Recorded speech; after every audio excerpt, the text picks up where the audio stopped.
Hi, welcome back. So, yeah, media, newspapers, magazines, they're all doing a lot of opinion at this point and less factual things. In fact, we have fact checking, but we also don't really have fact checking. And we also have people who are just out to sell newspapers and ads, and they want you to watch. So they're trying to push your buttons to get you to watch their shows, and it's working. One of the best things you could do is do your own research, read up,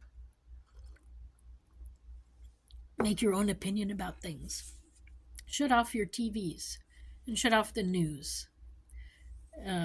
These are all good ways to get rid of the fake news and just find the real news that's necessary. With more and more social media, it's hard to decipher what's real news and what isn't. So always try to ask yourself, is this real, what I'm listening to and what I'm watching, or is it fabricated? And now they have these sort of computerized people that can look like somebody. So, for instance, they might look like me, but they're not me.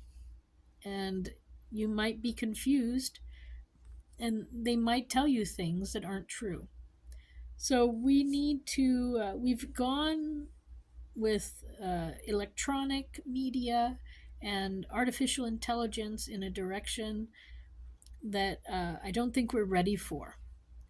And we're going fast forward into that direction, which is quite scary because uh, we're just not ready for the amount of manipulation that can happen.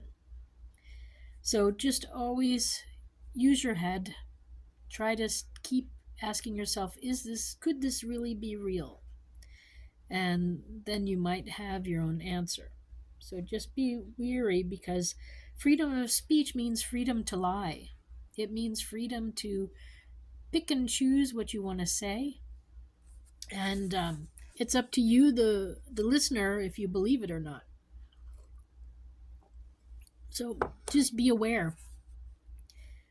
It's not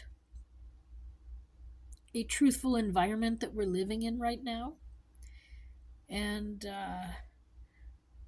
the want of money and power is very great in our country, and this is where things get really messed up. So as a human being, and especially, because I'm a mother, I'm very concerned with the state of how people treat each other nowadays. And I find it really shocking, the amount of lies that are going on.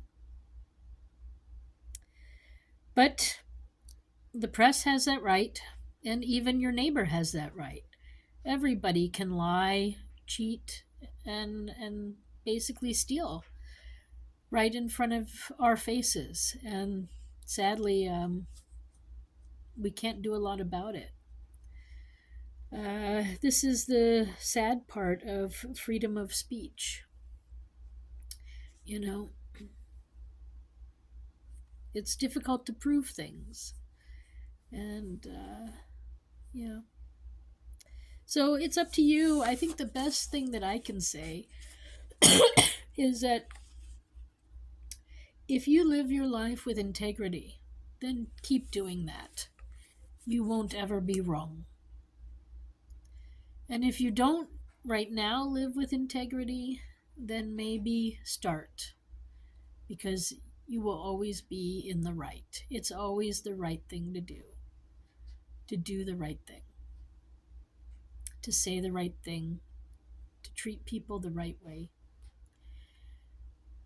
So that is, I guess, my stance on the First Amendment and the freedom of speech and freedom of press. We'll continue with the First Amendment on another day. I think freedom of speech is is enough at this point. So think about it, and I wish us all well. It is important to be able to speak what we want, um, and sometimes we have to speak strongly and sternly, and sometimes gently. So I'll go back to this Martin Luther King quote, which is an important one. And maybe if we just all spread a little bit more love and a little less greed and jealousy, um, the world would be better. So hate cannot drive out hate. Only love can. That's from Martin Luther King Jr. He gave a sermon back in 57 and said those words. So, with that, I'll let you go. I wish you a nice evening. Thanks for stopping by. My name is Susan B Lochocki. I am running for President of the United States as a write-in candidate. Eventually, you'll have to write my name in. If you want to find out more about me, you can Google me, or my website is Susan for the number 4, that is, USA.com. I approve of this message. Thank you for stopping by. Good night.